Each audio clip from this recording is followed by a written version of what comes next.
Hello Fleet, and today I want to show you the newest addition to World of Warships. This is the Tier 6 Premium Royal Navy Battleship, the Warspite. Now she is going to cost you quite a lot of money, 7,500 tokens, so you best know about the ship before you purchase her. Nevertheless, if you buy her because of historical purposes or because you simply love the ship, then go ahead and buy it anyways because nothing's going to stop you, regardless of what I say. Nevertheless, let's get on to the actual stats of the ship, and hopefully we'll give you a better understanding of what she's going to be like. HP pool-wise, she's fine. She's just about average to all the other Tier 6 battleships at 53,800 health. It's her armor, however, that I find interesting. The Warspite has a very interesting sort of numbers for her armor. She's got very little armor on the citadels, and her deck armor is really thin. But her belt armor, I think, because that's the gun casements and the forward and after ends armor, seem to be quite decent. So I'm wondering if this ship is actually really designed to sort of be up close and brawling with other ships and then using the strength of her belt armor to survive. Not really fully sure about it until we take her into battle, so I'll have to withhold judgment on the armor for now. Her guns, on the other hand, she is packed with 8 15-inch guns. Now the guns are interesting. They have a pretty standard rate of fire, 2 rounds a minute. But they have an utterly horrible traverse time of 72 seconds, which means these guns are painfully slow to turn around. They have the same traverse time as the Yamatos, which are famous for having guns that do not turn. But she does have 15-inch guns, which means she hits a heck of a lot harder than the other battleships that have 14-inch guns. Her maximum AP damage is 12,590.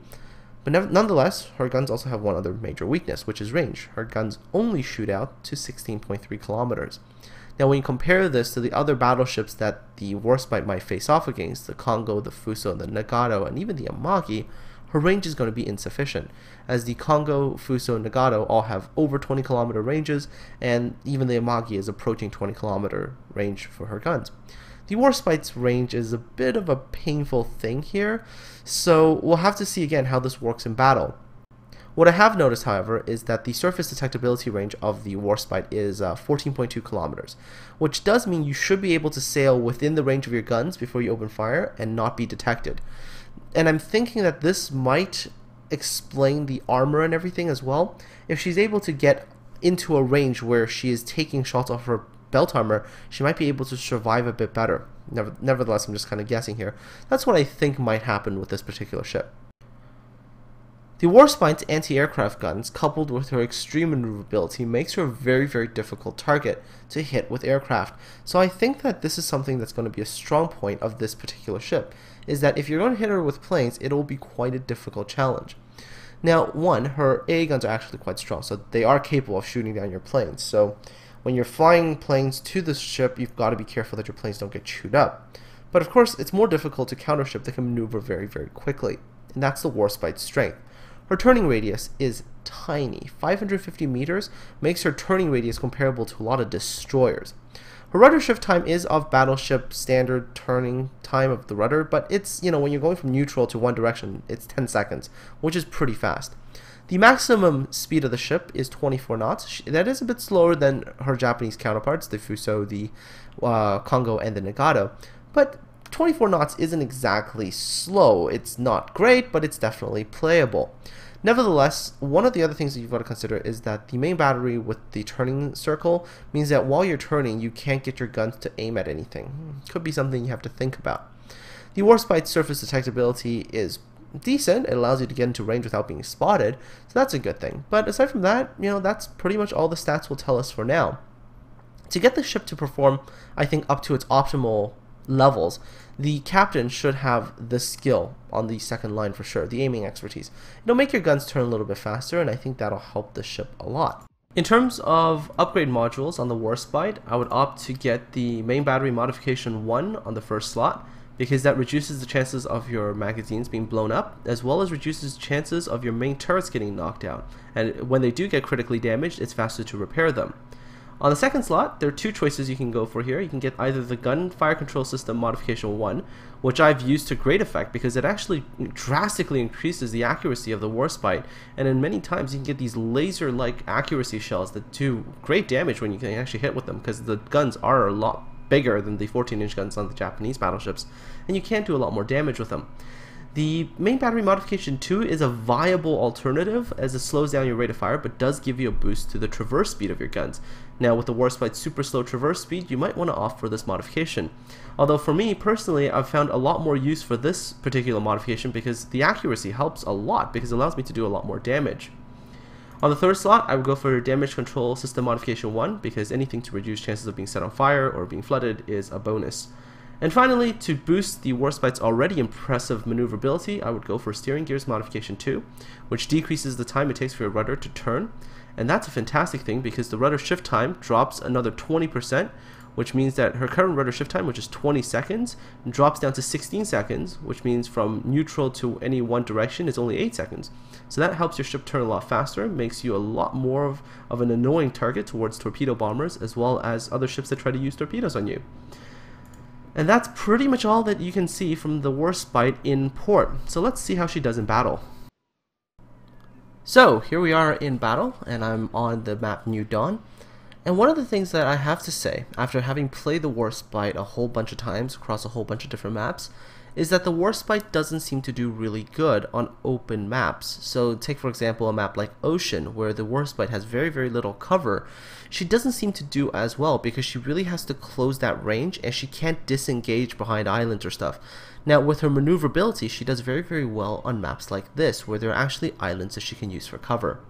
Once again, I've set my Warspite exactly as I showed you in the modules upgrade slot from earlier, where I've got the accuracy module and I've got the turning module, and the Warspite is going to show you her strengths. And I was really impressed after putting on these modules, because initially I had done the other thing, which I had tried to address her traverse speed and also try to address her acceleration. But it seems to me that the Warspite plays more on its strengths than on its weaknesses, so don't try to cover those up so much, but try to deal more with, making her strengths even stronger, and she seems to play beautifully that way. So as of the moment, I'm heading towards A, and I'm heading towards A in the Warspite primarily again because A provides a little bit more cover in terms of islands, C is a little bit more open, and I didn't really want to take the Warspite onto open ocean, as my experience with her in just big open ocean maps haven't exactly been stellar. So I'm heading towards A, and while I'm heading there, I will be taking pot shots at the enemy team that's coming towards us, which is a Congo, a Fuso, and I think there's I think that was a Kuma or something over there. Yeah, a Kuma, there we go. So take a look at this, by the way, because this is something that's phenomenal about the Warspite. Look at this spread. Wow. I don't think I've seen a battleship spread that tight. I mean, yes, I don't hit anything, but that spread is just gorgeous. Nevertheless, the Warspite does have its flaws, at least when it comes to range. The Warspite's range is only about 16.2 kilometers in-game, which basically means that any battleship that you're going to come up against is going to outrange you. So the Congos, the Fusos, the Nagatos, the Amagis, they're all going to have better range than you, which makes it real tricky to fight them at range. Nevertheless, if you use the Warspite's strengths, its legendary accuracy for a battleship, which I think right now it is the most accurate battleship in the game, is going to make her competitive, at least when you're dealing with them at a moderate range around, let's say 16 kilometers, maybe 15 point something. Her accuracy is going to pay off.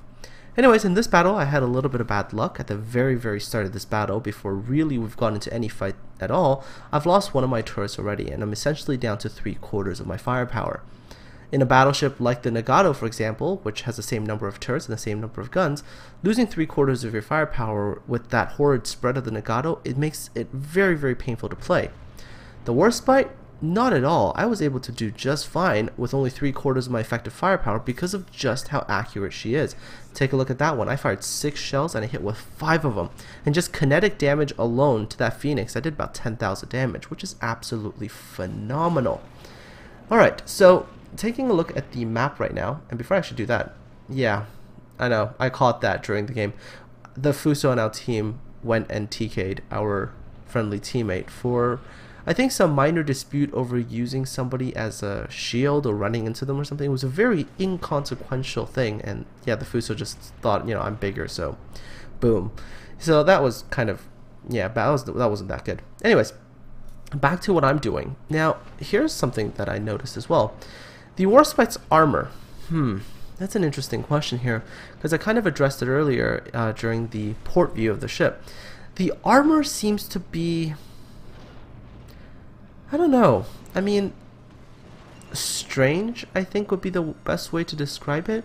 She seems pretty durable at times, because she's at times able to take an enormous amount of punishment.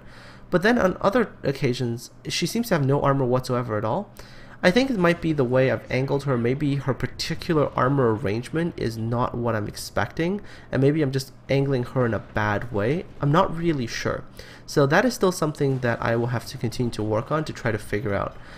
But anyways, alright, so, you know, the armor is something that I think, yeah, over time, with more playing experience, I'm going to be able to figure out it more in depth.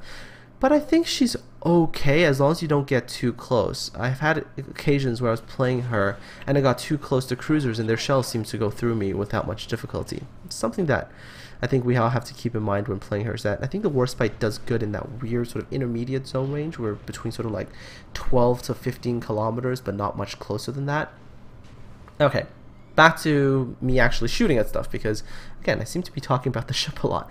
The enemy Fuso here has actually stopped behind an island. I think they're either playing tanks or they think they're safe behind an island, but you are able to lob shells over islands if you can aim in the right spots, and of course by doing so I land some beautiful hits, and there you go, that was 16,000 damage with 1 citadel and 1 regular hit. Now this is cool in my opinion about the Warspite, is that because she has 15-inch guns, her citadel hits do more damage and they hurt quite a bit more, and even her regular kinetic damage, you know, they're just sort of hitting into things and exploding and doing damage, even those are quite good. So she does really pack quite a good punch as long as you're able to actually land shots on target.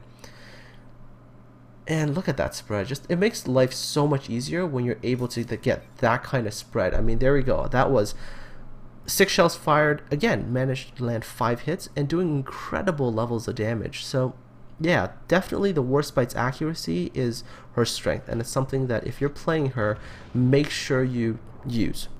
Nevertheless, at this point in the battle, we're not exactly winning. I mean, we're down 2 caps to 0 and the enemy team's up 350 points. So things weren't exactly looking that bright at this particular time, and if you look at the distribution of where ships were, we didn't really have a lot of ships in the right positions to actually affect outcomes in the battle.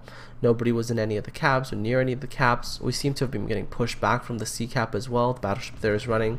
Both our carriers are really quite far away from the battle, and really just we didn't seem to be getting anything going. So I mean, what am I gonna do, right? I mean, I can't really go straight into A, because you know, that would have moved me into a range that was too close to all those ships, and the Warspite on numerous occasions that I've tried this doesn't do well when it's being fired on by a multitude of targets.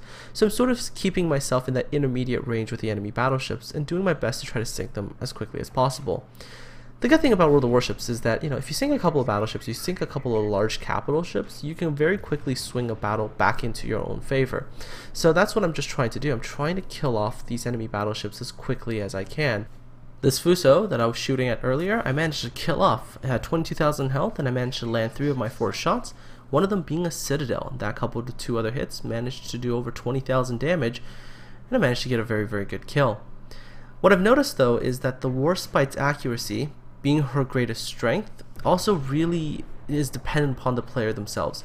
She really rewards people who are able to hit their targets and not miss as much, because she's not as RNG heavy as some of the other battleships are. So if you're one of those people that kind of are dependent a little bit on RNG being your favor and helping you land that lucky citadel hit, the Warspite really isn't the best ship in that regard, as she is quite accurate and does require to aim quite well.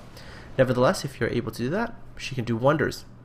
At this particular time, we've actually managed to take the B cap. This cruiser here is trying to take the A cap, and it's the only enemy ship in the cap. So instead of fighting the battleship, which is also very close to me, I decided to kill this Cleveland first. That allows my team to be even on the cap amount instead of being down 2-1. And since the other team already has this really big advantage, I didn't want to give them any more. So there we go, I got a little bit of help from the battleship behind me, and we managed to finish off this cruiser. So now I'm going to turn my attention to this other battleship that I saw earlier. Once again, take a look. This is the Warspite's amazing turning radius. It allows you to turn your ship very fast and get your guns back onto target. Now the guns themselves are not turning very fast, so you have to sometimes use the turning ability of your ship to get your guns into positions. Kind of like in World of Tanks, how in certain heavy tanks you had to turn the body of the tank as well as the guns at the same time in order to get the gun turned around faster. Could be a good thing at times. It also could be a bad thing because at times you have to expose parts of your ship that you don't want to expose to enemy fire.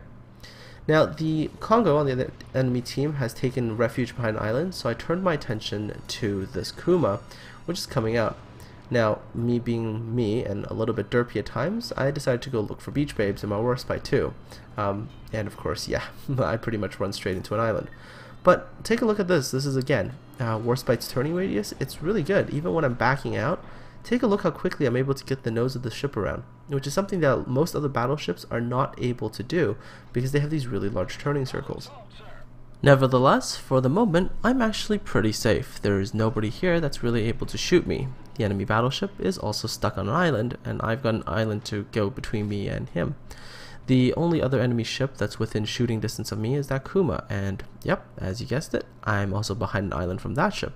So now I was in a pretty safe spot, allowed me to back up and get going again, which, as you can see from with the amazing turning radius of the Warspite, you can extricate yourself from difficult spots very, very quickly. Now, the enemy team, notably that Kuma, has managed to retake another point from us, which is the B cap. But since I'm really, really close to B cap, I'm able to get in there. I'm able to probably kill him off, as he is in a light cruiser, and I am in a battleship, by the way. So I'm able to go in there, take the cap back, and give my team the cap advantage, which should help make up this 200 point difference that currently exists.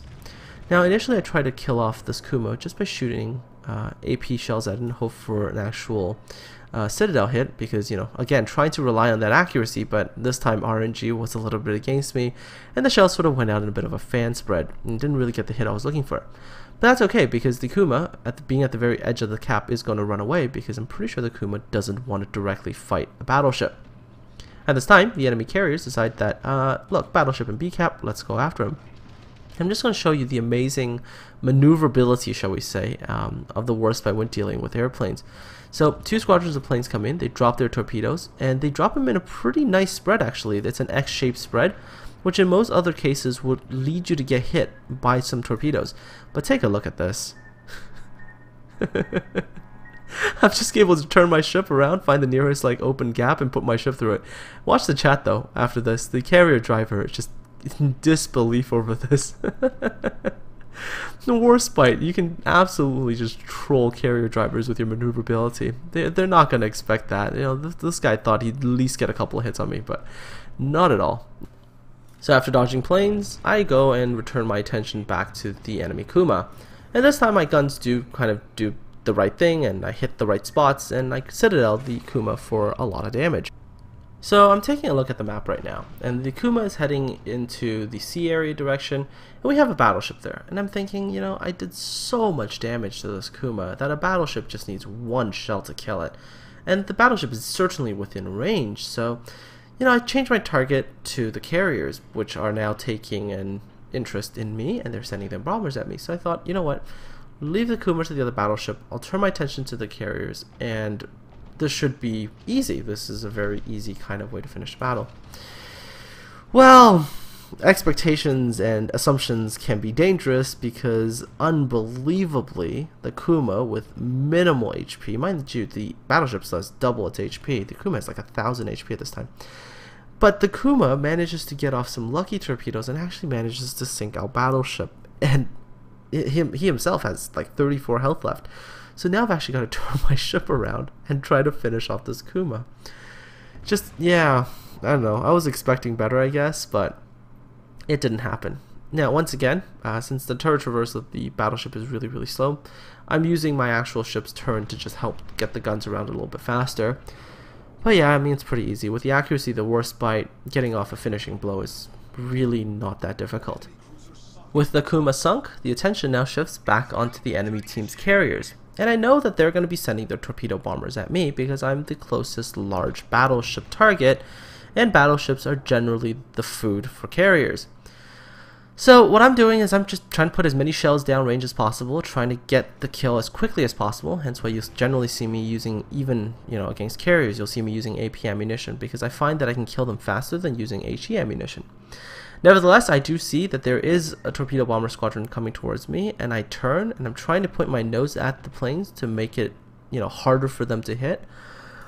But yeah, sometimes me, you know, I just do some of the derpiest things ever. I mean, I was able to dodge a much more complex X drop pattern, but I couldn't dodge this one because I wasn't paying attention, thinking that with my nose pointed to them, I should have been able to slip through. But, I mean, it's okay. It was only one torpedo hit from an independent, so really wasn't going to do that much damage anyways. So, not much to worry about. I'm just going to continue shooting at it, and that's pretty much this rest of this battle. I'm just going to be shooting at this carrier.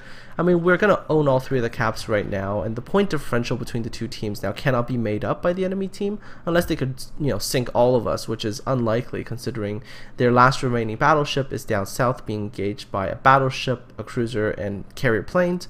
And I'm here not really ever going to be hit by these carrier planes again because now I'm definitely paying more attention after derping that earlier moment. And, you know, just dodging everything I can. And the Warspite's maneuverability allows you to do that. So, now that this battle's sort of running to its conclusion, let me answer the other question that I see a lot of people asking me is the Warspite worth the money? It's a really, really tough question. I think if you like the strengths of the Warspite, you like the accuracy of the guns, the maneuverability of the ship, and you can deal with her slow turret traverse speed, and you can deal with its armor, and you can deal with that kind of stuff, I think she will be a wonderful ship. I do think she's a little bit overpriced right now at 7,500 tokens. I think she can be a little bit cheaper and to be more attractive to buyers, but she's by no means a bad ship. Actually, for quite a while, I thought she was not worth it until I actually changed the mods and really tried to just buff its strengths. Then I realized that the Warspite can actually be quite an awesome ship. So, yeah, I mean, if you can deal with the weaknesses, go for it. If you can't, I would say avoid it. She is one of those ships that will drive people crazy, and for some people to spend so much tokens on this ship might not be worth it at all. And that's pretty much it for this battle. I mean, we're going to win this battle real quickly just via the cap, and then I'm going to look at the final stats for this particular battle, and you know, you're going to be able to get a sense of the amount of damage I did in this ship with only 3/4 of my effective firepower. So here we go, the final stats screen. So that was a victory, and during the battle I was able to do 140,000 damage with only 3/4 of my effective firepower, 2,651 base experience, and 400,000 plus credits. And you know, this is something the Warspite is capable of, so you know, give it a shot. It's not a bad ship. And that's all, folks. I hope you enjoyed this little review on the Warspite. Now, I do apologize that I'm not as fast as some of the other YouTubers and people who, you know, push out videos really, really quickly when new ships come out. I take my time. I generally want to give you guys the best possible review of a ship, which means I test it in every single way possible, and I test it with all viable mods to find out what makes the ship really the best possible ship that it can be. So yes, I do apologize for that, but again, if you enjoyed this kind of review, don't forget to like this video, subscribe to my channel, as I'll be doing more of these in the future. So have a fantastic day. I'll see you all in the high seas soon.